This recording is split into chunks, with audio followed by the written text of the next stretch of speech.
Bunyi alarm dari ponsel murahku baru saja berhenti. Tapi suamiku sudah berdiri di depan pintu dapur dengan wajah tegang. Di tangannya ada sebuah buku catatan kecil dan spidol hitam yang sudah hampir habis tintanya. Pemandangan ini adalah makanan sehari-hariku selama 5 tahun pernikahan kami.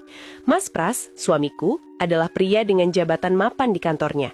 Tapi di rumah ini, dia berubah menjadi penguasa paling kikir yang pernah aku kenal. Dia menyebutnya sebagai manajemen ekonomi demi masa depan. Tapi bagiku, ini adalah penjara tanpa jeruji. Pagi itu, ritual dimulai. Mas Pras membuka gembok rantai yang melilit pintu kulkas. Ya, kulkas kami digembok. Dia mulai menghitung jumlah telur, sisa potongan sayur, hingga menandai botol minyak goreng dengan spidol. Katanya, kalau tidak diawasi, aku akan boros. Aku hanya bisa menghela napas sambil menyiapkan sarapan untuk anak kami, Tommy. Bayangkan saja, untuk 1 butir telur, Mas Pras mewajibkan aku membaginya menjadi 4 bagian untuk kami bertiga, sementara sisanya harus disimpan untuk besok. Beras pun ditimbang setiap pagi. Jika berkurang sedikit saja dari takarannya, dia akan menginterogasiku seolah-olah aku ini pencuri di rumah sendiri. Kondisi ini semakin menyakitkan saat Tommy jatuh sakit minggu lalu. Badannya panas tinggi, tapi Mas Pras melarangku membawanya ke klinik swasta.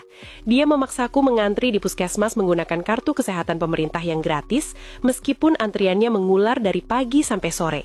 Alasannya tetap sama, uang tabungan tidak boleh diganggu karena sedang disiapkan untuk proyek masa depan keluarga. Aku menangis melihat Tommy menggigil di pangkuanku. Sementara ayahnya justru sibuk mengecek saldo di aplikasi bank melalui ponselnya dengan senyum kecil yang misterius. Namun, kebenaran akhirnya terungkap dengan cara yang tidak terduga.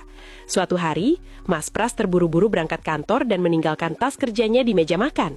Di dalam tas itu aku menemukan sebuah amplop besar yang berisi buku tabungan rahasia.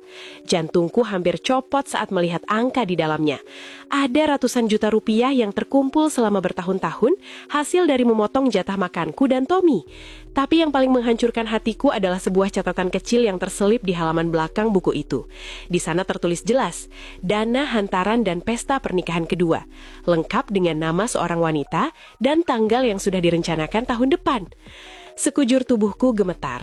Semua rasa lapar yang kutahan, daster rombeng yang kupakai sampai tipis, dan penderitaan Tommy saat sakit ternyata hanya untuk membiayai pengkhianatannya. Dia ingin membangun istana baru di atas penderitaan kami. Saat itu juga, rasa sedihku berubah menjadi kemarahan yang dingin. Aku tidak berteriak, aku tidak menelponnya untuk maki-maki.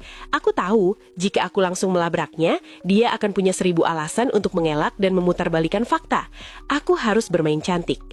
Aku teringat beberapa bulan lalu, Mas Pras memintaku menandatangani beberapa dokumen yang katanya surat asuransi pendidikan